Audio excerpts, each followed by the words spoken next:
শুনছেন গল্প স্বল্প 107 FM রেইনবোতে। গল্প স্বল্প, গল্প স্বল্প। গল্পের সব চরিত্র কাল্পনিক, বাস্তবের সঙ্গে এর কোনো রকম মিল সম্পূর্ণ কাকতালীয়। কারোর সংবেদনশীলতাকে আঘাত করা আমাদের উদ্দেশ্য নয়। 107 FM রেইনবোতে গল্প স্বল্পতে আজ শুনবেন রোহন রায়ের লেখা নকুল বিশ্বাসের বিজ্ঞান চর্চা। রোহন রায়ের জন্ম বেলঘড়িয়ায়, পড়াশোনা বরানগর রামকৃষ্ণ মিশন ও তারপর প্রেসিডেন্সি কলেজে। পেশায় তিনি বারাসাত সরকারি মহাবিদ্যালয়ের অধ্যাপক। 2025 সালে বইমেলায় প্রকাশিত মজনতালী সরকার তাঁর লেখা প্রথম উপন্যাস। এছাড়া পথ নেই এবং 76% ধীরেনবাবু নামে তাঁর দুটি গল্প সংকলন রয়েছে। আজ শুনবেন নকুল বিশ্বাসের বিজ্ঞান চর্চা। গল্পের কথক সোমক, নকুল বিশ্বাসের ভূমিকায় অর্পণ, অন্যান্য ভূমিকায় সুদীপ্ত, উজ্জ্বল, আত্রেয়, দেবলীনা, রাজীব ও সুনন্দা। গল্পের সূত্রধার সৌমি। শুরু হচ্ছে নকুল বিশ্বাসের বিজ্ঞান চর্চা।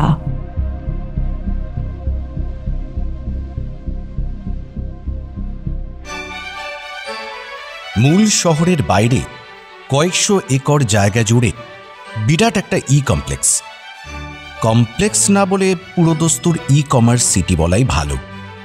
সেখানে অ্যাডমিনিস্ট্রেটিভ বিল্ডিংয়ের 5 তলার একটি ঘরে একজন কনসালট্যান্টের মুখোমুখি বসেছিলেন সহদেব। সহদেব চমকে তাকাচ্ছে চারিদিকে আর ভাবছে, ঘরের গন্ধটা কিন্তু দারুণ, অনেকটা ওই ছাতিম ফুলের মতো। কি ঘরটা তো ফুটবল মাঠের মতো বড়। ও পাশে কি আছে কে জানে। ঘরের সমস্ত আসবাব থেকে শুরু করে কনসালট্যান্টের পোশাক আশাক, ল্যাপটপ সবই সাদা। চরাচর জুড়ে যেন তুষার যুগ নেমে এসেছে। এখানে সবকিছুই স্বয়ংক্রিয়, আর্টিফিশিয়াল ইন্টেলিজেন্স দ্বারা পরিচালিত। সব সিঁড়ি, এসকালেটর, সব ঘরের দরজাই আপনা আপনি খোলে আর বন্ধ হয়। এমনকি কমপ্লেক্সে ঢোকার পর থেকে এক পা নিজে হাঁটতে হয়নি, কনভেয়ার বেল্ট পৌঁছে দিচ্ছে সর্বত্র। ঘরের ভিতরে আবহাওয়া সম্পূর্ণ নিয়ন্ত্রিত। আচ্ছা, এটা কি হার্বাল চা খেতে দিল? বেশ ভালো খেতে বটে। চেয়ারটাও খাসা। উফ, পিঠ ঠেকাতেই মেরুদণ্ডকে বরাবর একেবারে যথাযথ ব্যাক সাপোর্টের ব্যবস্থা করে দিল। সব মিলিয়ে সহদেবের দিব্যি লাগছিল। যদিও তিনি বিলক্ষণ জানেন যে এই মনোরম দৃশ্য, এই হার্বাল চা, এই সুগন্ধ, এই আরামদায়ক চেয়ার সবেরই দাম এরা দ্বিগুণ করে প্যাকেজের মধ্যে ধরে নেবে। সহদেব বিশ্বাস এখানে এসেছেন তাঁর দাদার ডাকে, বা বলা ভালো দাদার রোবটের ডাকে। দাদার রোবট কথাটায় অবশ্য একটু ঘোটালা আছে, কারণ রোবটটাই আসলে দাদা। সহদেবের আপন মায়ের পেটের দাদা নকুল বিশ্বাস এখন রোবট। সেই রোবটের আবার গাল ভরা একটা নাম রয়েছে, থানাবট। বাবা, একেবারে লেটেস্ট প্রযুক্তি। ট্যাঙ্কের জোর থাকলে এই বিশেষ প্রযুক্তির জোরে লোকে আজকাল মরেও একরকম বেঁচে থাকবে। এই দাদাই যেমন মারা গেছেন প্রায় 1 বছর হলো, কিন্তু থানাবটের কল্যাণে তিনি আছেন। বেঁচে আছেন বলা হয়তো ভুল, কিন্তু আছেন, এই কমপ্লেক্সেই আছেন। থানাবটেরা কেউ বাড়ি যায় না। এই কমপ্লেক্সে হ্যাবিটেট বিল্ডিংয়ে আলাদা এক একটা কিউবিকলে কৃত্রিম পরিবেশে 24 ঘন্টা নজরদারির মধ্যে তাদের রাখা হয়। বাড়ির লোকেরা চাইলে সপ্তাহে 1 দিন করে দেখা করতে আসতে পারে। যেমন সহদেব আজ এখানে প্রথম এসেছে। কিন্তু কিন্তু এরা দাদার সঙ্গে দেখা করতে না দিয়ে খামোখা এখানে কেন বসিয়ে রেখেছে সেটা তো কিছুতেই বুঝতে পারছি না। এরা মানে মেটালাইফ ইনফোটেক, নাম করা বহুজাতিক কোম্পানি। সারা পৃথিবীতে এই একটি কোম্পানি থ্যানাবট বানায়। এককালে একটি জনপ্রিয় সোশ্যাল নেটওয়ার্কিং সাইট থেকে যাত্রা শুরু করেছিল, আর আজ 2046 সালে পৌঁছে এরা বিশ্বের 1 নম্বর তথ্য প্রযুক্তি সংস্থা। দেশের সবকটা মেট্রো শহরেই নিজস্ব দপ্তর আছে। বছর কয়েক হলো কলকাতাতেও শাখা খুলেছে। ওহ, এলাহি আয়োজন বটে। দেখলে একবারে তাক লেগে যায়। দেওয়াল জোড়া কাচের জানলার ওপারে 26 তলা হ্যাবিটেট বিল্ডিংয়ের কয়েকটা তলা দেখা যাচ্ছে। এরকম নাকি আরও 3টে হ্যাবিটেট বিল্ডিং রয়েছে। এখান থেকে একটাই চোখে পড়ছে। বিরাট বিরাট প্যানেল, প্যাঁচানো স্বচ্ছ করিডর, সবই টেম্পার্ড কাচের তৈরি। আলো পড়ে ঠিকরে যাচ্ছে। মাঝে মাঝে হেঁটে যাচ্ছে 2-4টে আবছা অবয়ব। আড়ষ্ট যান্ত্রিক পদক্ষেপ। দেখেই বোঝা যায় মানুষ নয়। আচ্ছা, এখানে সব মিলিয়ে কটা থ্যানাবট থাকে? লাখখানেক হবে, কে জানে। কনসালট্যান্টের চোখ জোড়া কম্পিউটার স্ক্রিন থেকে সরে এসে সহদেবের চোখে দাঁড়ালো। এই মুহূর্তে 11,84,291। ওরে বাবা, এত রোবট ওখানে ধরে? আমাদের 4টে হ্যাবিটেট বিল্ডিংয়েই কিছু কিছু জায়গা এখনো রয়েছে। আরও 1,50,000 আরামসে ধরে যাবে। তবে জায়গা দ্রুতই বাড়াতে হবে, কারণ থ্যানাবটের বুকিং গত বছরের তুলনায় 71% বেড়েছে। এবছরের সেন্ট্রাল বাজেটে থ্যানাবটের ওপর ট্যাক্সও অনেক কমানো হয়েছে, জানেন নিশ্চয়ই। ফলে মধ্যবিত্তরাও কিন্তু এখন নিজেদের প্রিয়জনদের জন্য থ্যানাবট কিনতে পারেন। থ্যানাবট আর বড় লোকের লাক্সারি আইটেম নেই, সেটা সহদেব নিজেও বুঝতে পারছেন। পাশের বাড়ির নুটু এইসবগুলোর ডিলার, সেও তার ঠাকুমার জন্য একটা থ্যানাবট কিনেছে। বিডিও অফিসের রিটায়ার্ড কেরানি নরেন বাবুর বাড়ির লোকেও তার জন্য কিনেছে। অনেকে আবার নিজের আর নিজের বাড়ির লোকের জন্য আগাম অর্ডারও করে রাখছে। সহদেবের বিজনেস পার্টনার সঞ্জয় নিজের গোটা পরিবারের জন্য বুক করে রেখেছে। মোটমাট এতে কোনো সন্দেহ নেই যে থ্যানাবট এখন আস্তে আস্তে আমজনতার অবশ্য প্রয়োজনীয় দ্রব্যের আওতায় চলে আসছে।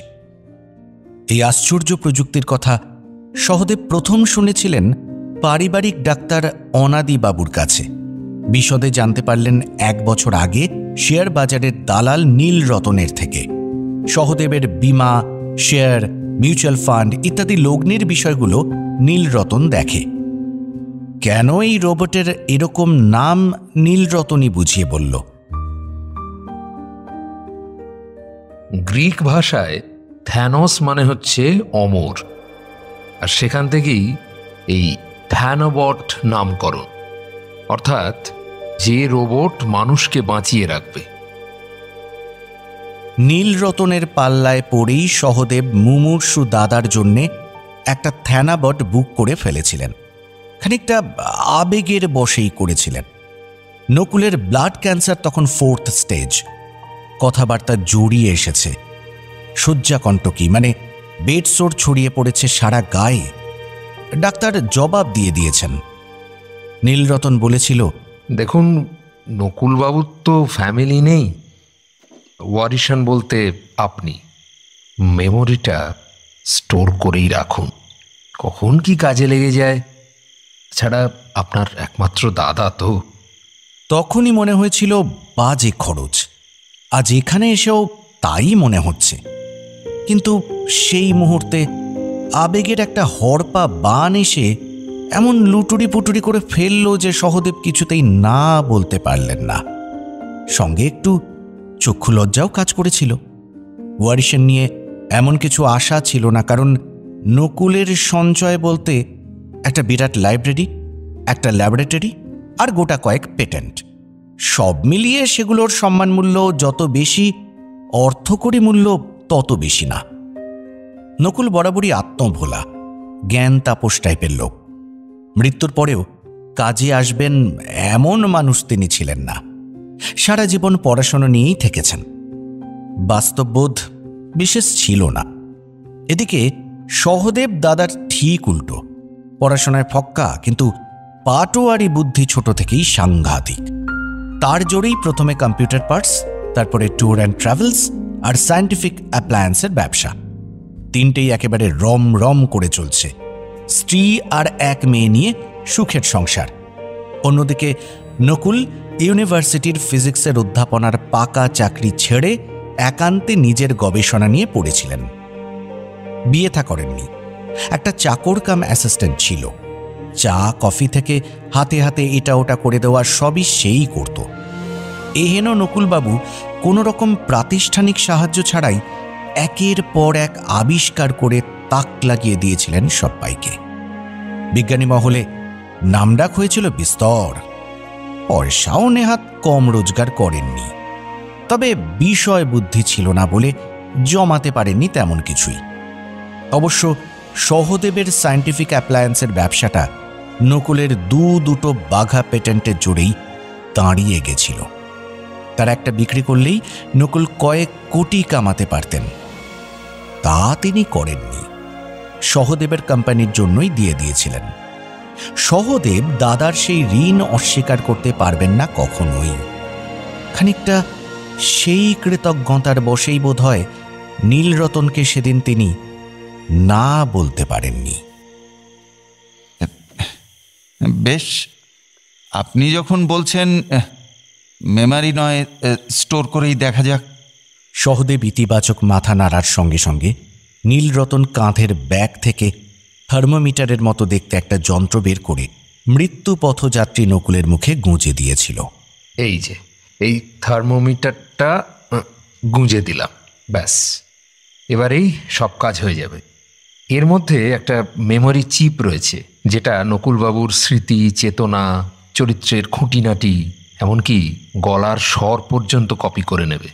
আর সেই চিপটা চালান হয়ে যাবে একটা থ্যানাবটের মধ্যে। অর্থাৎ সহজ কথায় বলতে গেলে থ্যানাবট হচ্ছে এক ধরনের স্টোরেজ রোবট। মৃত মানুষের সমস্ত তথ্য আর স্মৃতি জমা রাখা যায় এদের মধ্যে। এমনকি গলার স্বরটুকুও অবিকল ধরে রাখার ব্যবস্থা রয়েছে। একজন মানুষের ব্যবহার ও স্বভাবের অজস্র খুঁটিনাটি তথ্যের ভিত্তিতে এই থ্যানাবটরা হয়ে উঠতে পারবে সেই মানুষটির চরিত্রের এক ডিজিটাল প্রতিলিপি। কি যে ভালো করলেন আপনি সহদেব বাবু, সেটা আপনি এখন বুঝতে পারছেন না। ভাবুন তো, এর ফলে চাইলেই মৃত প্রিয়জনের সঙ্গে আড্ডা মারা যাবে, সুখ দুঃখের গল্প করা যাবে, অনেকটা দুধের তেষ্টা পিটুলি গোলা জলে মেটানোর চেষ্টা আর কি। তবু নেই মামার চেয়ে কানা মামা তো ভালো। সহদেবের অবশ্য সত্যি বলতে কি দাদার প্রতি তেমন চুম্বকটান কিছু ছিল না, তবু কৃতজ্ঞতা বড় বালাই। এই তথ্য কপি করার ব্যাপারটা মানুষ বেঁচে থাকতে থাকতেই করে রাখাটা ভালো, কারণ মৃত্যুর পর করতে চাইলে মাত্র 5 মিনিটের মধ্যেই করতে হবে, না হলে আবার হবে না। কেননা মৃত্যুর পর মাত্র 5 মিনিট মানুষের মগজটা সচল থাকে। তা সেই সুযোগ তো বেশিরভাগ সময়ই পাওয়া সম্ভব হয় না। মৃত্যুর জন্য কেই বা কবে প্রস্তুত হয়ে বসে থাকতে পারে। তো যাই হোক, নীলরতনের কথায় ফেঁসে এক গাদা খরচ করে দাদার থ্যানাবটের ব্যবস্থা করার পর 1 সপ্তাহ ধরে সহদেবের গা একেবারে করকর করেছিল। কম টাকা তো নয়। একের পর এক উল্টো যুক্তি মাথায় আসছিল। দেখুন, যে চলে গেছে তাকে ধরে রাখবার বৃথা চেষ্টাই বা কেন? কেউই তো আর সারা জীবনের জন্যে নয়। যাওয়ার সময় হলে চলে যেতে হবে। প্রকৃতির নিয়মের এত দূর উল্লঙ্ঘন কি ভালো কথা? আপাতত আর কিছু করার ছিল না। বুকিংয়ের সময় একটা থোক টাকা ছাড়াও থানাবটের 2 বছরের ভাড়া আগাম দিয়ে দিতে হয়। মানে একবার বুক করলে অন্তত 2 বছর সেই মানুষটার থানাবট তোমায় পুষতেই হবে। টাকাপত্র দিয়ে সহদেব আর মাথা ঘামাননি। যাবতীয় ব্যবস্থা নীলরতনই করেছিল। সহদেব প্রায় ভুলেই গেছিলেন। এই 1 বছরে আর আশা টাশা হয়নি, খোঁজ খবরও নেওয়া হয়নি। ভিতর থেকে চার না থাকলে যা হয়। গতকাল হঠাৎ মেটলাইফ থেকে ফোন, দাদা খোঁজ করছেন, কি নাকি জরুরি দরকার। ফলে আজ বাধ্য হয়ে ছুটে আসা। এসে রিসেপশনে জানালো, আগে কনসালটেন্টের সঙ্গে কথা বলতে হবে, আপনি অপেক্ষা করুন। কি কথা কে জানে। ছাইরাঙা স্যুটের কেতাদুরস্ত যুবতীটিকে অনেকক্ষণ ধরে মাপছিলেন সহদেব। বড্ড পারফেক্ট না? গায়ের চামড়া থেকে শুরু করে আঙুলের নখ সবই কেমন যেন চকচক করছে। কোথাও এক ফোঁটা খুঁত নেই যেন। একটু ইতস্তত করে সহদেব প্রশ্নটা করেই ফেললেন, কিছু মনে করবেন না, বলছি আপনিও কি? না না, আমি রোবট নই, একেবারে নির্জলা মানুষ, আপনার মতোই। আর আপনাদের তো এই নিয়েই কারবার, তাই ভাবলুম আর কি। আমাদের কোম্পানির 80% কর্মীই রোবট, তবে ডিপ কমিউনিকেশনের কাজগুলো এখনো রোবটদের ওপর ছাড়া যাচ্ছে না। আসলে আজকাল মানুষ রোবট আলাদা করা তো ভারী কঠিন। অনেক রোবটই দেখি অবিকল মানুষের মতোই দেখতে হয়, বাইরে থেকে দেখে বোঝা মুশকিল। বলছি কিছু মনে করবেন না যেন, কেমন? না না, মনে করার কি আছে, ইটস ফাইন। আপনি হিউম্যানয়েডের কথা বলছেন, তাই তো? হিউম্যানয়েডদের ভিজুয়ালি মানুষের মতোই তৈরি করা হয়। ইনফ্যাক্ট আর বছর 2-এর মধ্যে আমরা থ্যানাবটদেরও হিউম্যানয়েড ফর্মে বানাবো। ফ্রাবার বা ফ্লেশ রাবার নামে এক ধরনের এলিমেন্ট দিয়ে এমনভাবেই তাদের তৈরি করা হবে যাতে দেখতে অবিকল সেই মানুষটার মতোই লাগে, তাতে আরও বেশি করে সেই আসল মানুষটার অনুভূতি পাওয়া যাবে। মানে ধরুন একেবারে পার্সোনালাইজড হিউম্যানয়েড থ্যানাবট বানানো হবে। আসল মানুষটার চিন্তা, চেতনা, স্মৃতি এসব তো থাকবেই, উপরি পাওনা হবে তারই মতন অ্যাপিয়ারেন্স। মানে সমস্ত দিক থেকে আপনি সেই আসল মানুষটার ফিল পাবেন। হ্যাঁ, বলেন কি? হ্যাঁ মিস্টার বিশ্বাস, আমাদের গবেষণা চলছে জোর কদমে। আশা করা যায় আর বছরখানেকের মধ্যেই এই হিউম্যানয়েড থ্যানাবটের সুবিধে মানুষ নিতে পারবেন। তবে কিনা এর খরচ এখনকার এই সাধারণ থ্যানাবটের চেয়ে অনেকটাই বেশি হবে, বুঝতেই পারছেন আশা করি। মানে বেশি মিষ্টি চাইলে চিনিটাও তো বেশি ঢালতে হবে না? তা তো বটেই। আমি ভাবছি বিজ্ঞান যে আর কি কি কামাল দেখাবে। মৃত্যুর কনসেপ্টটাই বদলে গেল। হ্যাঁ, এ তো ভাবাই যায় না। সেই জন্যই তো আমাদের কোম্পানির ট্যাগলাইন হচ্ছে ডেথ ইজ আ মিথ। মৃত্যু একটা গুজব। এই যে দেখুন, আপনার দাদা টেকনিক্যালি মারা গেছেন, 1 বছর হতে চলল, তাই তো? অথচ তাঁরই ডাকে কিনা আজ আপনি এখানে ছুটে এলেন। 3-4 বছর আগে হলেও আমরা কিন্তু একে ভৌতিক ঘটনা বলতাম, কিন্তু আজ পিওর সায়েন্স, তাই তো? দাদা বেঁচে থাকলে নিজের থ্যানাবট দেখে নিজেও ভারী খুশি হতেন। উনি নামকরা একজন সায়েন্টিস্ট ছিলেন, আপনি জানেন বোধহয়। আরে নকুলবাবুকে কে না চেনে, উনি তো বিখ্যাত মানুষ। 2041 সালের ভটনাগর অ্যাওয়ার্ড উনিই পেয়েছিলেন না? ভাটনাগর পুরস্কার হচ্ছে ভারতের সর্বোচ্চ বিজ্ঞান পুরস্কার। নকুল বিশ্বাস মোট 3 বার এই পুরস্কারের জন্য নমিনেশন পেয়েছিলেন। অবশেষে 2035 সালে তাঁর কপালে শিকে ছিঁড়ল। বাড়িতে রিপোর্টাররা ভিড় করেছিল, ছবি ছাপা বেরিয়েছিল পেপারে। দাদার কল্যাণে তখন বড় বড় নেতামন্ত্রীদের সঙ্গে সাক্ষাতের সুযোগ মিলেছিল। দাদার গর্বে নাকের পাটা একটু ফুলে উঠল সহদেবের। হ্যাঁ, তবে সবাই বলে যে আরো কয়েক বছর বাঁচলে নোবেলটাও নিশ্চয়ই। ইনফ্যাক্ট আমরাও সেটাই বিশ্বাস করি। সত্যি বলতে কি, নকুলবাবুর থ্যানাবট তৈরি করতে পেরে আমরা কিন্তু গর্বিত। ইনফ্যাক্ট আপনার সঙ্গে আমরা এমনিতেও যোগাযোগ করতাম। আপনার জন্য, মানে নকুলবাবুর পরিবারের জন্য আমাদের কাছে কিন্তু একটা অফার আছে। কি অফার? আসলে আমরা ভাবছিলাম এই যে থ্যানাবটের প্রচারে ওর নামটা যদি ব্যবহার করা যায়। মানে নকুল বিশ্বাস ইজ আ বিগ নেম, ওর থ্যানাবট আমরা তৈরি করেছি, এটা বিজ্ঞাপন করার মতো একটা বিষয়, তাই না? না, অবশ্যই এর জন্য হ্যান্ডসাম একটা রেমুনারেশন আপনারা পাবেন। কি আপনি রাজি তো? অবশ্যই, এ তো দারুণ প্রস্তাব। আমি রাজি রাজি। Thank you so much. তাহলে আপনি একটা কাজ করুন, নকুলবাবুকে ভিজিট করে আপনি আরেকবার একটু কষ্ট করে আমার চেম্বারে চলে আসুন। আমি ততক্ষণ এগ্রিমেন্টের কাগজপত্রগুলো একটু রেডি করে রাখি। আপনি এসে শুধু একটা সই করে আপনার কপিটা নিয়ে নেবেন, কেমন? বেশ বেশ, অনেক ধন্যবাদ আপনাদের। মানে মানে ব্যাপারটা তো শুধু টাকা পয়সার না, দাদার নামটা আর একবার সবাই জানবে, এটাই হচ্ছে আসল কথা, বুঝলেন না? দাদার গৌরব তো আমারই গৌরব। দেখুন, নকুলবাবুর মেধাকে যে প্রিজার্ভ করা গেছে, এটা কিন্তু আমাদের গবেষণার জন্য একটা বিশাল অপরচুনিটি বলে আমরা মনে করছি। আশা করি একদিন ওর এই মেধাকে আমরা কাজে লাগাতে পারবো। না, অবশ্যই মানে আপনাদের অনুমতি নিয়েই যা করার করব। আর আপনি নিশ্চয়ই অনুমতি দিতে আপত্তি করবেন না? অ্যাজ ইউ সেড, দাদার গৌরব তো আপনারই গৌরব, কি তাই তো? এর চেয়ে ভালো তো আর কিছুই হতে পারে না। দাদার মেধাকে কাজে লাগানো গেলে দাদার আত্মা পরম শান্তি পাবে। আমার আগাম অনুমতি রইল। Thank you so much. Consultant সামনে ঝুঁকে পড়ে টেবিলে হাত দুটো জড়ো করে বললেন, যাকে মেইনলি যে কারণে আপনাকে আমার চেম্বারে আসতে অনুরোধ করলাম সেটা এবার বলি। না, বিজ্ঞাপনের কথাটা তো ওভার ফোনও হতে পারত, তার জন্য আপনার এতটা মূল্যবান সময় নষ্ট করার দরকার ছিল না।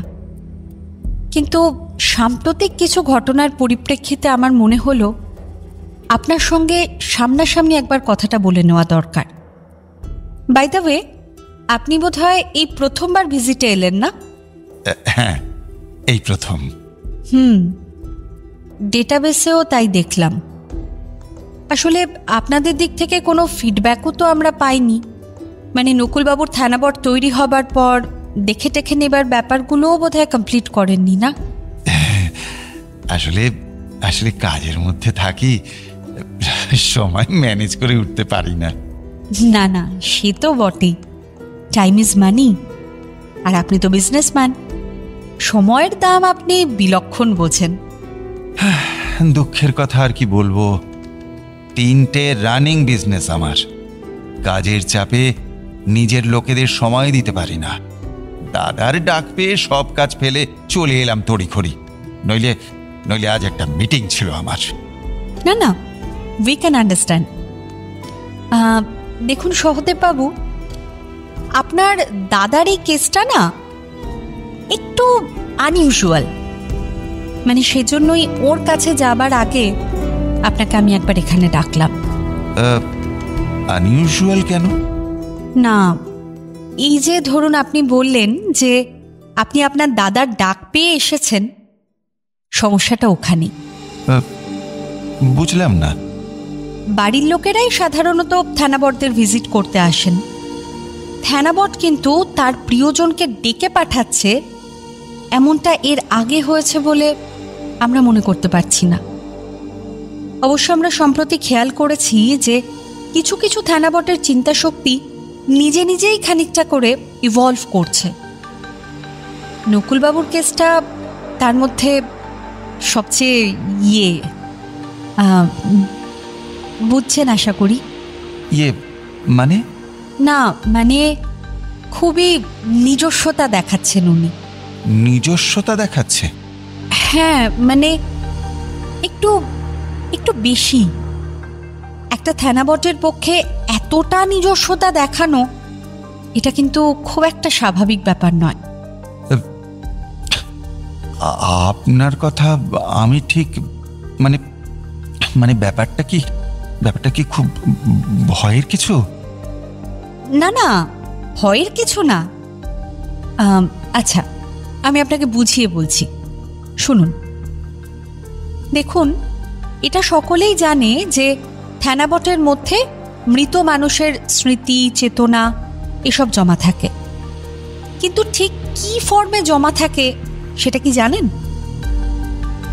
আপনার সায়েন্টিফিক অ্যাপ্লায়েন্সের ব্যবসা, আপনার কাছে হয়তো আপডেট থাকতে পারে, জমা থাকে বায়োটেক ডেটার ফর্মে, একেবারে স্ট্যাগন্যান্ট অবস্থায়। মানে যদি একটু সহজ করে বলি, ব্যাপারটা হচ্ছে অনেকটা ওই বদ্ধ একটা ডোবার মতো। থানাবট হচ্ছে জাস্ট একটা ডিজিটাল স্পেস, যার ভিতরে সবটাই র ডেটা, মানে কাঁচা তথ্য, কিন্তু তারা নট নড়নচড়ন অবস্থায় আছে। সেই ডেটার জটিল কোনো প্রসেসিং নিজে থেকে সম্ভব নয়। সেই কারণেই সহজ কথায় বলতে গেলে মৃত মানুষের এই ডিজিটাল মনের তেমন কোনো ইভলিউশন সম্ভব নয়, কারণ আমাদের গবেষণাটাই এখনো ততদূর পর্যন্ত এগোতে পারেনি। আমি কি বলছি আপনি বুঝতে পারছেন তো? সহদেব মোটেই ভালো বুঝতে পারছেন না। হ্যাঁ না এর মাঝামাঝি একরকম ঘাড় হেলিয়ে দিলেন। কনসালট্যান্ট বললেন, মানুষের চেতনার রহস্য আজও ভেদ হয়নি, ফলে তাকে রিক্রিয়েট করারও প্রশ্ন আসে না। কয়েকটা সহজ সরল ডিডাকশন বাদে জটিল কোনো চিন্তাভাবনা করা থানাবটের পক্ষে কিন্তু সেভাবে সম্ভব না। কিন্তু নকুল বাবুর থানাবট আমাদের একটু অবাকই করছে। থানাবটটা এমন কিছু কথাবার্তা বলছে যা যা বেশ unusual, at least not expected from থানাবটস। কিরকম কথাবার্তা? এই যেমন ধরুন, 2 দিন আগেই ওনার অ্যাটেন্ডেন্টকে বলেছেন আর্টিফিশিয়াল ইন্টেলিজেন্স ব্যাপারটা নাকি খুবই ইন্টারেস্টিং। এখানে এই নিয়ে কোনো ক্র্যাশ কোর্স করানো হয় কিনা সেটারও খোঁজ নিয়েছেন। বড়ি দিয়ে ওনার শুক্তো খেতে ইচ্ছে করছে। আরেকদিন অ্যাটেন্ডেন্টকে ডেকে এসির টেম্পারেচার বাড়িয়ে রাখতে বললেন ওর নাকি শীত করে। প্লাস আপনাকে ডেকে পাঠানোর ব্যাপারটা তো রয়েছে। ওরে বাবা, এ তো অবিশ্বাস্য কাণ্ড, রীতিমতো ভয়ের ব্যাপার। না মিস্টার বিশ্বাস, আজ যেটা অলৌকিক মনে হচ্ছে, কাল কিন্তু বিজ্ঞান সেটার পর্দা ফাঁস করে দেবে।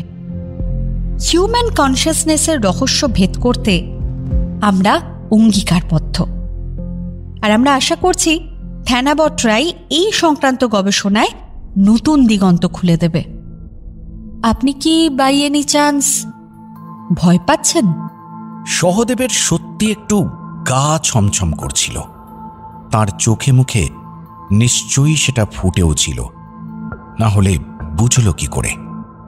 ঢোক গিলে তিনি বললেন, না মানে যন্ত্রটা যদি হঠাৎ অ্যাটাক করে বসে, যত যাই হোক শেষমেশ তো যন্ত্রই, তাই না? কিন্তু চেতনাটা তো আপনার দাদার, ভয়ের কি আছে? তাছাড়া থানাবটের চেহারার নমুনা দেখলেই বুঝতে পারবেন যে ও জিনিসের পক্ষে কাউকে অ্যাটাক করা সম্ভব নয়। দাঁড়ান, আমি দেখাচ্ছি। দেখুন, আপনার সামনে একটা স্ক্রিন আছে, ওখানে দেখুন। সহদেবের সামনের ছোট স্মার্ট স্ক্রিনটা এতক্ষণ নিষ্ক্রিয় ছিল। এবার তাতে তীক্ষ্ণ একটা শব্দ হলো এবং একটা ছবি ফুটে উঠল। স্ক্রিনে সাদা ডাব্বার মতো একটা জিনিস দেখা যাচ্ছে। দেখতে অনেকটা ওই পুরনো দিনের কেরোসিনের জ্যারিকেনের মতো। হাত পা বলে কিছু নেই, এক পাশে শুধু একটা হাতল, সামনে দুটো খুদে নীল আলো জ্বলছে পাশাপাশি, ঠিক যেন একজোড়া চোখ। সহদেব হাঁপ ছাড়লেন। এইটাই থানাবট? আমাদের 15 রকমের থানাবট আছে। এইটা হলো 3.2 প্রিমিয়াম ভার্সন। আপনার দাদার থানাবটটা এরকমই। ও, এ তো ঠুঁটো জগন্নাথ টাইপের জিনিস। তাহলেই বুঝলেন তো, ভয়ের কিছু নেই। হ্যাঁ।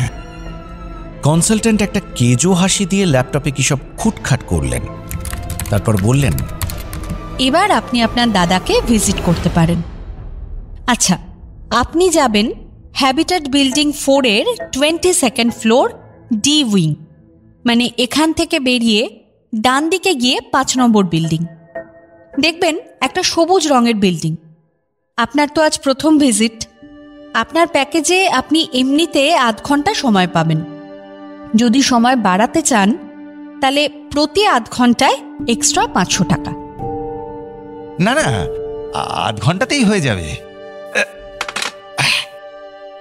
কোন দিকে যাব আর একবার যদি একটু বুঝিয়ে বলেন। আসলে এত বড় বিল্ডিং এ ঠিক।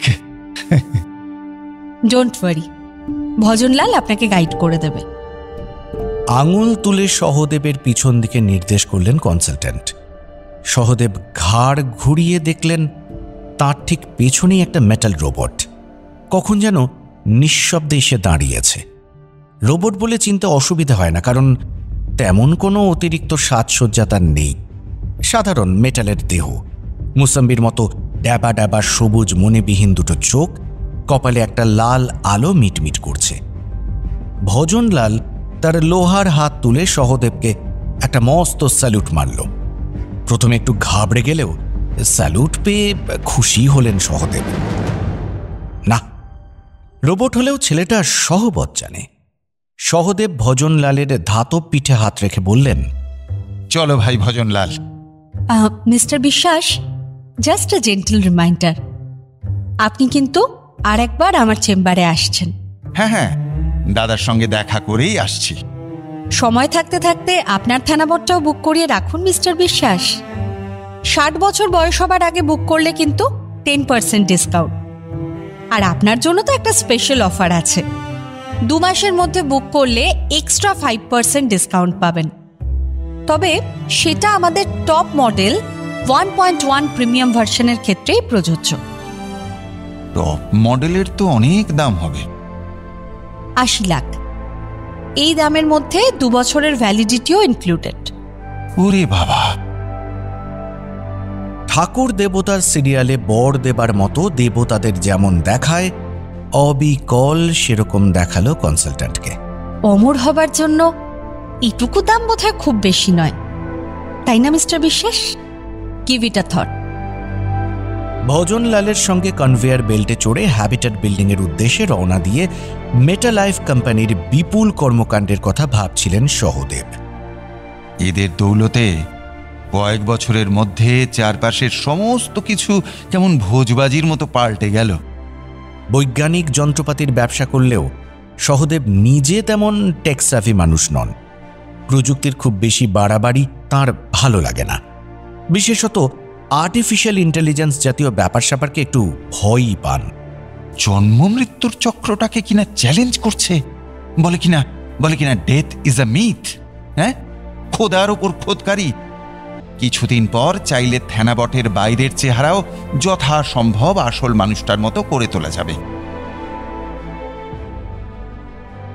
ভাবলেই কেমন যেন লাগে। কদিন পর থেকে মানুষে আর রোবটে তফাৎ করা যাবে না তাহলে। হ্যাঁ, কিন্তু এর ফলাফল কি ভালো হবে? সহদেবের সবটা কেমন গুলিয়ে যাচ্ছিল। একেবারে উল্টো ভাবনাও মাঝে মধ্যে মনের মধ্যে ঘাই মারছে। মৃত্যুর পরেও এইভাবে থেকে যেতে পারলে মন্দটা কি? পৃথিবী থেকে একেবারে নিশ্চিহ্ন হয়ে যাওয়ার চেয়ে এইভাবে একটা ক্যানেস্তারার মধ্যে থেকে যাওয়াটা কি মন্দের ভালো নয়?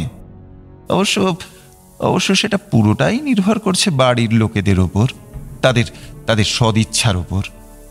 বলতে নেই, আমার যদি কিছু একটা হয়ে যায়, আমার বউ মেয়ে কি ওই রকম একটা হিউম্যানয়েড থানাবট বানাবে না? তাদের আবার মনে হবে না তো এইসব পয়সা নষ্ট?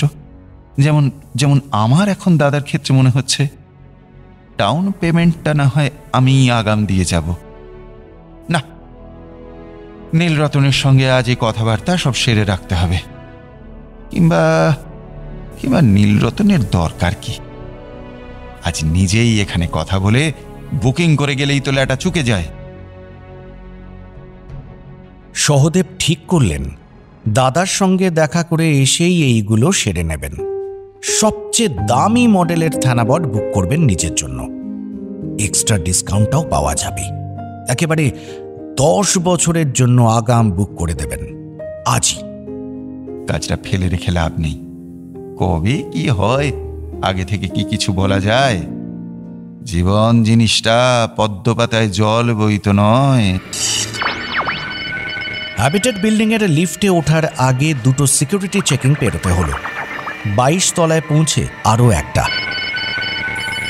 অজস্র থার্মাল ক্যামেরার নজরদারি, anti climb fibre technology, fencing আর স্ক্যানারের পরীক্ষায় পাশ করে শেষমেশ থানাবটস কোয়ার্টার্সের বি উইংয়ে ঢোকার সুযোগ পেলেন সহদেব। ভিতরে একটা গম্ভীর বেঁটে রোবট তার কিউবিকল নাম্বার জিজ্ঞেস করল। আপনার কিউবিকল নম্বর কি? 512, 512। ট্যাবে নম্বর মিলিয়ে দেখে মাথা নেড়ে নমস্কার ঠুকে সামনের দিকে হাত দেখালো। 3 নম্বর অ্যাক্সেস পয়েন্টে সহদেবের চোখের মণি আর হৃদস্পন্দন স্ক্যান করা হলো। ততক্ষণে নকুল বিশ্বাসের 3.3 প্রিমিয়াম ভার্সন থানাবটটিকে চালু করে দেওয়া হয়েছিল। সহদেবকে নির্দিষ্ট কিউবিকলে নিয়ে এসে ভজনলাল স্যালুট করে বিদায় নিল। বলে গেল, আধ ঘন্টা পর ভিজিটিং আওয়ার শেষ হলেই আমি আবার আসব। ভিজিটিং আওয়ারের মেয়াদ বাড়াতে চাইলে আমার কাছে কিউআর কোড স্ক্যান করে পেমেন্ট করা যাবে। আচ্ছা বেশ। সহদেবের অতিরিক্ত সময় দরকার পড়বে না। দাদার থানাবটের সামনে অবশ্য তিনি সেটা আর ভজনলালকে বললেন না। কিউবিকলটায় আসবাব বলতে একটা ধাতব চেয়ার আর মাঝারি মাপের গোল টেবিল, টেবিলের ওপর একটা ট্যাব আর দেওয়ালে একটা সিকিউরিটি ক্যামেরা। বাড়ির লোক দেখা করতে এলে ক্যামেরাটা বন্ধ রাখা হয় গোপনীয়তা রক্ষার স্বার্থে। সহদেব চেয়ারে বসলেন। সামনে একটা স্ট্যান্ডের ওপর কেরোসিনের ডাব্বার মতো নকুল বিশ্বাসের থানাবট দাঁড়িয়ে। তাকেও একরকম আসবাবের মধ্যেই ধরা চলে। থানাবটটা মিটমিট করে তাকাচ্ছে মানে চোখের মতো ওই নীল আলোগুলো সংকুচিত প্রসারিত হচ্ছে। একটু পরেই সহদেবের গায়ে একটা নরম নীল আলো এসে পড়ল। কিচ কিচ করে ক্ষীণ একটা শব্দ হচ্ছে। তিনি বুঝলেন যন্ত্রটা তাকে স্ক্যান করছে। সহদেব আচমকা একটু টালুমালু বোধ করলেন। দাদার সঙ্গে শেষ দেখা সেই হাসপাতালের বেডে কুঁকড়ে ছোট্ট হয়ে যাওয়া শরীরটায় কিছুই নেই তখন। গাল দুটো তুবড়ে ভিতরে ঢুকে গেছে। বরাবরের উজ্জ্বল চোখ দুটো একেবারে নিষ্প্রভ। সহদেবের মনটা খারাপ হয়ে গেল। দাদার সঙ্গে তো কম স্মৃতি নেই। সহদেবের চেয়ে 10 বছরের বড় নকুল তার বড় হয়ে ওঠার সময়টা অনেকটাই ফাদার ফিগারের ভূমিকা পালন করেছেন। সেই দাদার চেতনা বা স্মৃতি ওই ধাতব ডাব্বাটার মধ্যে ভরা। কিন্তু তা বলে কি ডাব্বাটাকে দাদা ডাকাটা সঙ্গত হবে? এইসব 7-5 ভাবতে ভাবতে সহদেব একটু আনমনা হয়ে গেছিলেন। এমন সময় ডাব্বাটা বলে উঠল, কেমন আছিস সদু? সহদেব চমকে উঠলেন। এই যে অবিকল দাদার গলা। তারপরই বুকের ভেতরটা একটু চিনচিন করে উঠল। দাদা মারা যাবার পর তাকে এই নামে আর কেউ ডাকার নেই। এতদিন পর দাদার কণ্ঠে নিজের ডাক নাম শুনে সহদেবের চোখ দুটো ছলছল করতে লাগল। ধরা গলায় তিনি বললেন, ভালো আছি দাদা। বেশ গোলগাল হয়েছিস, নেয়াপাকে ভুঁড়ি বাগিয়েছিস একটা, চোখের তলায় ব্যাগ হয়েছে, ঘুমটুম খাওয়া দাওয়ার খুব অনিয়ম করছিস নাকি? তা একটু হচ্ছে দাদা, আসলে ব্যবসার খুব চাপ যাচ্ছে তো। আর চুলের কি অবস্থা? তোর তো এই সেদিনও ঘন ঘাপসা চুল ছিল। বয়স হচ্ছে, এখন তো এসব হবেই। যাকে আমার কথা ছাড়ো দাদা, তোমার কথা বলো, তুমি কেমন আছো? বিন্দাস, ফার্স্ট ক্লাস, খুব আরাম এখানে, বুঝলি। সায়েন্স নিয়েই আছি সারাদিন, এদের কাজকর্ম বুঝে নিচ্ছি খুঁটিয়ে খুঁটিয়ে। আমার লাইফ তো এখন পুরো ডি লা গ্র্যান্ডে। মনটা কিছুক্ষণের জন্য বেশ তলতলে হয়ে পড়েছিল। এইবার সহদেবের চটক ভাঙল। থানাবটটা একটু বেশি স্বাভাবিকভাবে কথাবার্তা বলছে না? কনসালট্যান্ট ঠিকই বলছিলেন, ব্যাপারটা খুব একটা স্বাভাবিক নয়। রোবটের মধ্যে নকুলের স্মৃতি ভাণ্ডার আপলোড করা আছে বটে, কিন্তু তার পক্ষে কি নিজে নিজে এত দূর ভাবনা চিন্তা করা বা অনুভব করা সম্ভব? এর কথাবার্তা শুনে তো মনে হচ্ছে জ্যান্ত মানুষটাই যেন কথা বলছে। মনে হচ্ছে নকুল স্রেফ একটা লম্বা ছুটি কাটিয়ে বেশ কয়েক মাস পরে ফিরে এসেছেন, ব্যাস, এর চেয়ে বেশি কিছু না। সহদেব আমতা আমতা করে বললেন, তা হবারই কথা। বিজ্ঞানের দৌলতে যে মানুষের এত বাড়বাড়ন্ত হবে তা কি 50 বছর আগেও ভাবা গিয়েছিল? হ্যাঁ, কেন ভাবা যাবে না? আলবাত ভাবা গেছিল। পড়াশোনাটা তো কোনোদিনই মন দিয়ে করলি না, জানবি কি করে? যাকগে, সেসব কথা ছাড়। ব্যবসা কেমন চলছে বল? খুব ভালো। সায়েন্টিফিক অ্যাপ্লায়েন্সে এবছর প্রফিট মার্জিন প্রায় 23% বেড়েছে, কম্পিউটার পার্টসে 15%। শোন, শুধু প্রফিট মার্জিন দিয়ে কিচ্ছু প্রমাণ হয় না। এই ব্যবসায় টিকে থাকতে গেলে নিজেকে আপডেট রাখা খুব দরকার। প্রফিটকে সাস্টেনেবল করতে হলে লেটেস্ট টেকনোলজি বিষয়ে সবসময় আপডেটেড থাকা দরকার। তোকে নিয়ে তো সেটাই চিন্তা। পড়াশোনা করতে চাস না, তোরা ভাবিস ব্যবসার জন্য পড়াশোনা লাগে না। সেটাই তোদের সবচেয়ে বড় মূর্খামি। বুঝিয়ে বুঝিয়ে মরেই গেলাম আমি, তাও তুই শিখলি না। ফিজিক্স কেমিস্ট্রিও বুঝলি না, ব্যবসাও বুঝলি না। রুদ্দু? সহদেব একটু বিরক্ত হলেন। আবার সেই পড়াশোনার খোঁটা। মরেও লোকটার স্বভাব গেল না। সহদেব বুদ্ধিশুদ্ধিতে একটু মাটো বলে নকুল সারা জীবনই সহদেবকে যথেষ্ট তুচ্ছ-তাচ্ছিল্য করে এসেছেন। সেটা মরার পরেও যায়নি দেখছি। এখন অবশ্য লোকটা রাগটাগের ঊর্ধ্বে। এই ভেবেই সহদেব নিজেকে সংবরণ করলেন। না হলে এই থানা বটের জন্য কত টাকা গচ্ছা দিতে হয়েছে সেটা দাদাকে মনে করিয়ে দেওয়াই যেত। প্যাকেজের 2 বছর মেয়াদ শেষ হবার পর কোম্পানিকে টাকা দেওয়া বন্ধ করে দিলে সেদিন থেকেই এই ডাব্বার ভিতরে অন্য কোনো মৃত মানুষের স্মৃতি জায়গা পাবে। চরাচরে কোথাও তখন আর নকুল বিশ্বাসের কোনো চিহ্ন থাকবে না। এই ডাব্বাটা তখন অন্য কারো থানাবট হবে। কিন্তু একটা ভূতপূর্ব মানুষের সামনে এতটা রূঢ় হতে সহদেবের ইচ্ছে করল না। হাজার হোক নিজের মায়ের পেটের দাদা বলে কথা। আর তো মোটে 1 বছর। প্যাকেজ শেষ হলে আর তো রিনিউ করানোর গল্প নেই। এই 1 বছরের মধ্যে আর এদিকে আসার ইচ্ছেও তার নেই। সহদেব শান্তভাবে বললেন, ব্যবসার চাপ বাড়ছে, পড়ার জন্য এখন আর সময় করে ওঠা মুশকিল। তোর ভালোর জন্যই তো বলা রে। ভালো হলেও তোরই থাকবে, খারাপ হলেও তোরই থাকবে। আমার কি বল, আমি তো পগার পার। সহদেবের বিরক্তি বাড়ছিল। খামোখা একটা মরা মানুষের এতল বেতল কথাবার্তা শুনে সময় নষ্ট হচ্ছে। আজ মালহোত্রা অ্যান্ড সানসের সঙ্গে মিটিং ছিল। এখানে আসার জন্য সেটা ক্যান্সেল করতে হয়েছে। আর আশাতক এইসব অর্থহীন প্রলাপ শুনতে হবে জানলে তিনি আসতেনই না। কবজি উল্টে হাত ঘড়িতে সময় দেখে নিয়ে সহদেব বললেন, আরে ডেকে পাঠালে কেন সেটা তো বলবে। তোরা সব ভালো আছিস তো? মনিয়া কেমন আছে? আর বৌমা? সবাই ভালো আছে, সব ঠিকঠাক। এখানে আছি 1 বছর হতে চলল। তোর একদিনও সময় হলো না দেখা করতে আসার?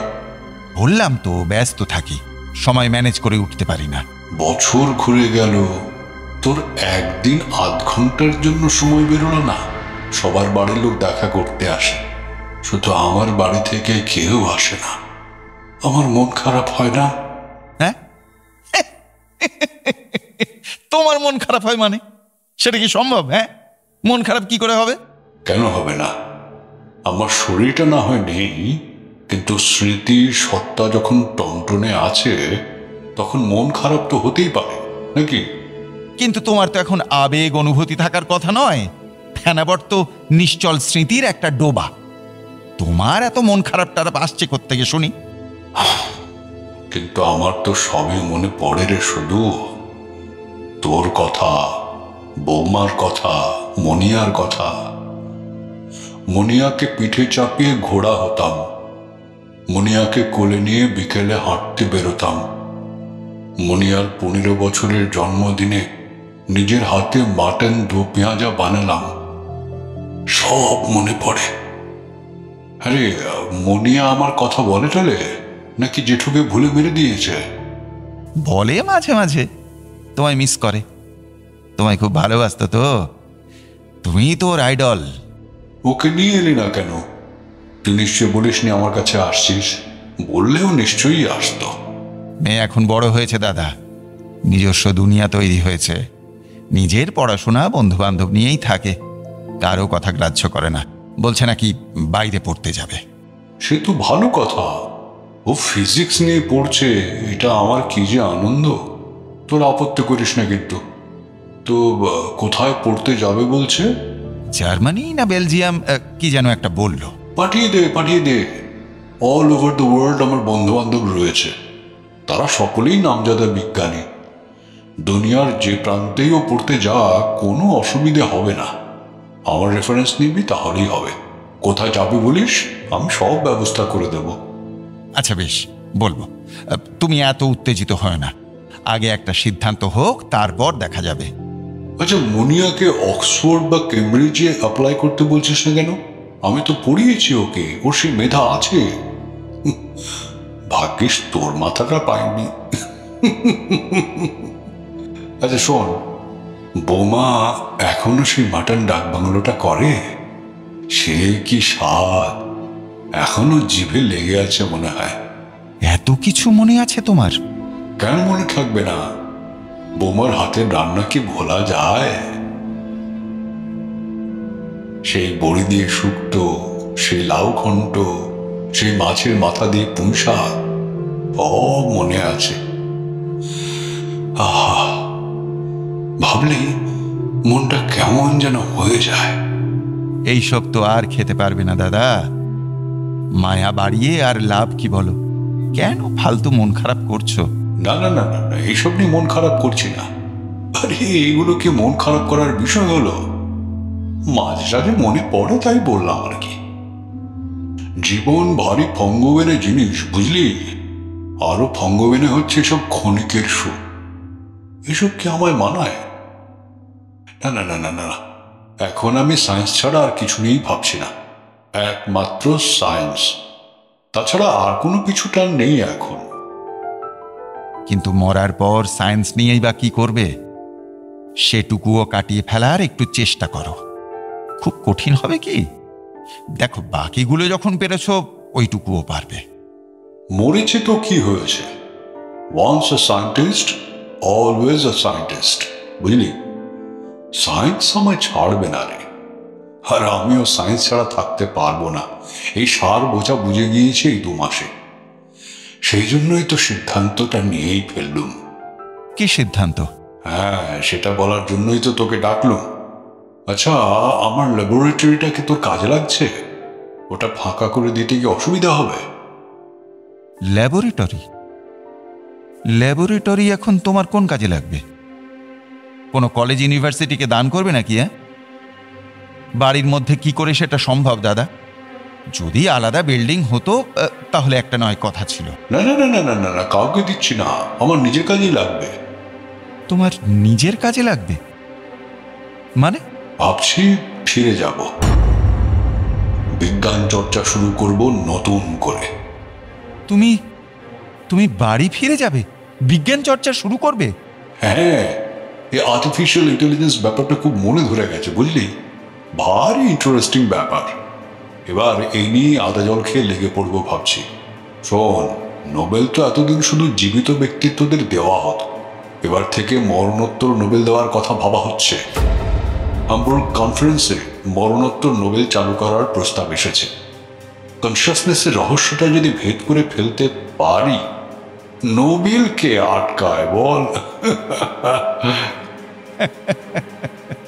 তুমি এত সব খবর পাচ্ছ কোত্থেকে বলো তো?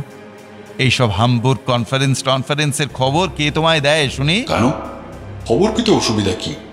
খবর তো চারদিকে ছড়িয়েই আছে। আচ্ছা বেশ, সে না হয় মানলাম, কিন্তু তুমি আমায় বলো যে তুমি রিসার্চ করবে কিভাবে? তুমি আছো যে রিসার্চ করবে? তুমি ভাবছো তুমি আছো, কিন্তু আসলে তো তুমি নেই। তাছাড়া এই তো ক্যানেস্তারার মতো শরীর, এই দিয়ে বিজ্ঞান চর্চা করবে? হ্যাঁ, আরে বিজ্ঞান চর্চায় শরীর লাগে নাকি? এ কি ডাম্বেল বারবেল ভাজা নাকি?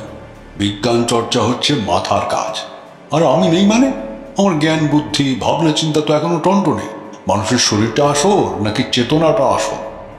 মানে মানে তুমি কি বলছো তোমাকে এই অবস্থায় বাড়িতে ফিরিয়ে নিয়ে যাব?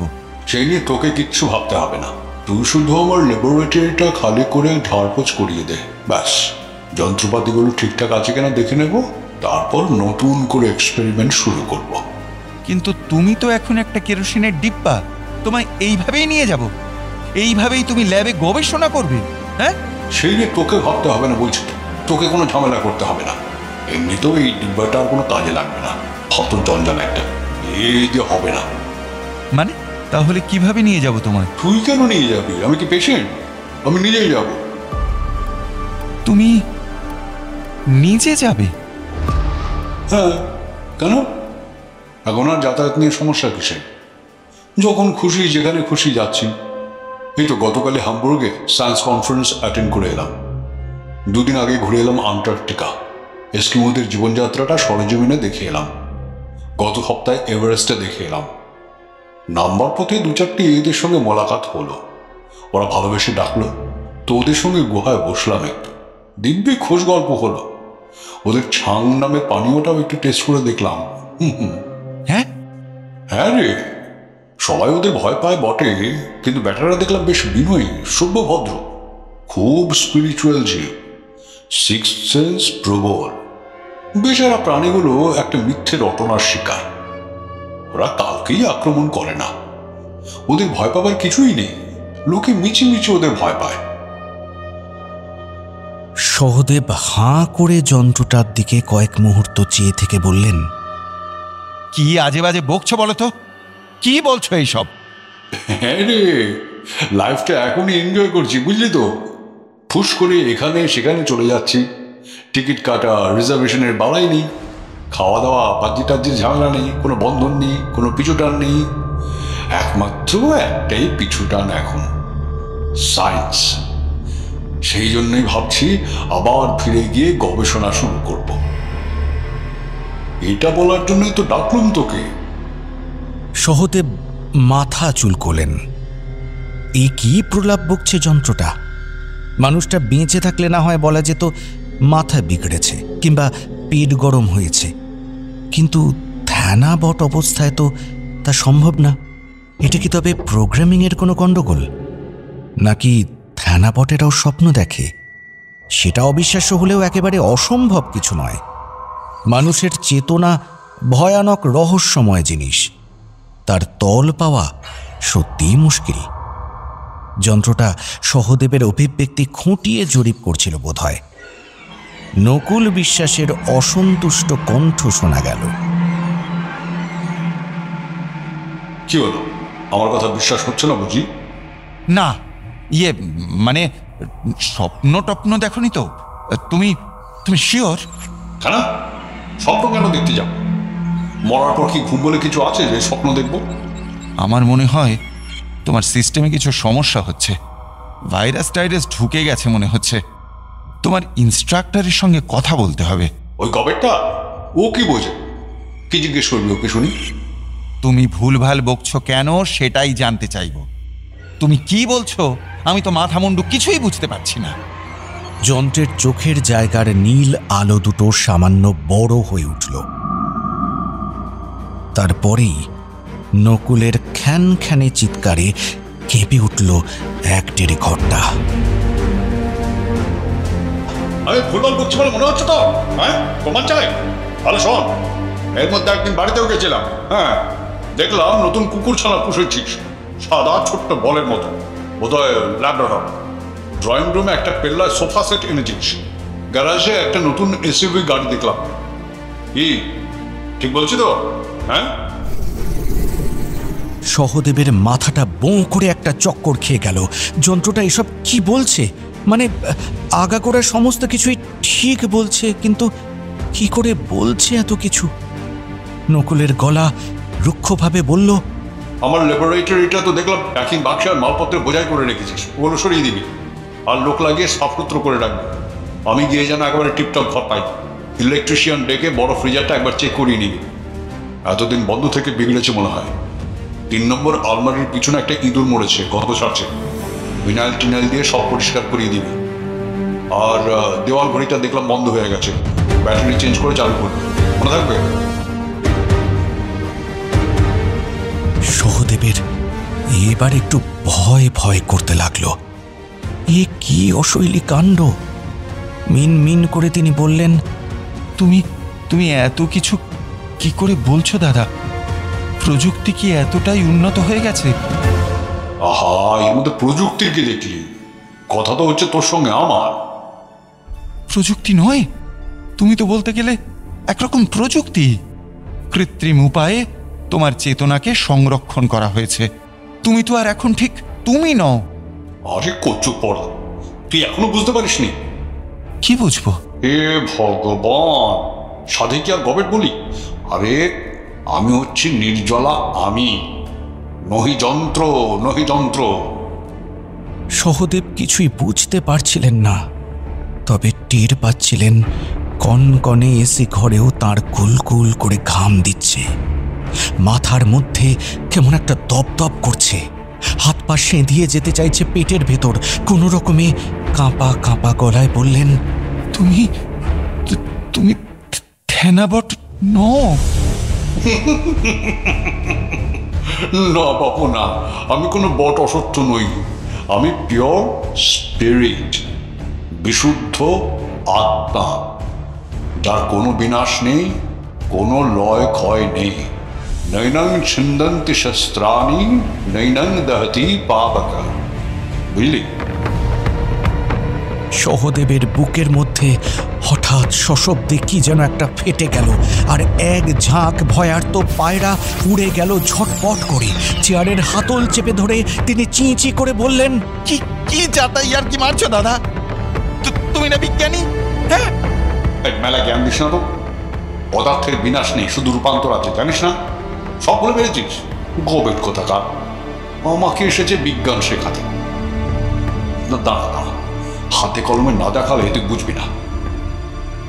সহদেব বিস্ফারিত চোখে দেখলেন একটা সাদা আঁশের মতো ধোঁয়া ধোঁয়া অবয়ব থানাবট্টার ধাতব শরীর থেকে বেরিয়ে ডিম মেরে একটা উঁচু তাকে উঠে বসল। আর সঙ্গে সঙ্গে থানাবটের চোখের নীল আলো দুটো তপ করে নিভে গেল। কেমন একটা অষ্টাবক্র হয়ে মাটিতে নেতিয়ে পড়ল যন্ত্রটা।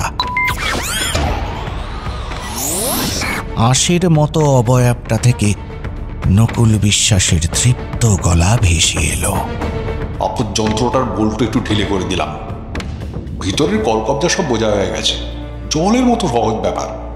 এর জন্য কিনা কাঁড়ি কাঁড়ি টাকা নিচ্ছে। এরা তো ডাকাত। এই জিনিস আমি আমার ল্যাবে অনেক ভালো করে তৈরি করতে পারবো। মরণোত্তর নোবেলটা আমি পেয়েই ছাড়বো রে, শুধু কেউ আমায় আটকাতে পারবে না।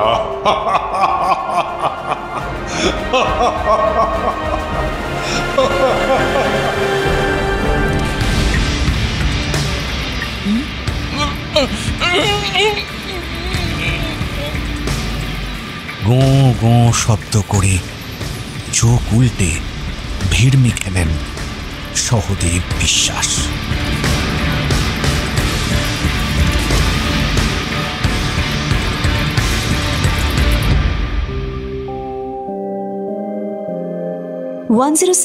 FM রেইনবোর গল্প স্বল্পতে আজ শুনলেন নকুল বিশ্বাসের বিজ্ঞান চর্চা।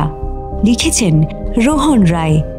নকুল বিশ্বাসের ভূমিকায় অর্পণ, গল্পের কথক সোমক, গল্পের সূত্রধার সৌমি, ভজনলালের ভূমিকায় Ujjwal, Sahadev Sudipta, consultant Debolina, Nilratan Atreya, robot Rajib, receptionist Sunanda, সমগ্র পরিকল্পনা ও পরিচালনা শুভদা। শুনলেন গল্প স্বল্প। আমাদের গল্প যে কোনো সময় শুনতে ভিজিট করুন আমাদের official YouTube channel Akashvani Kolkata.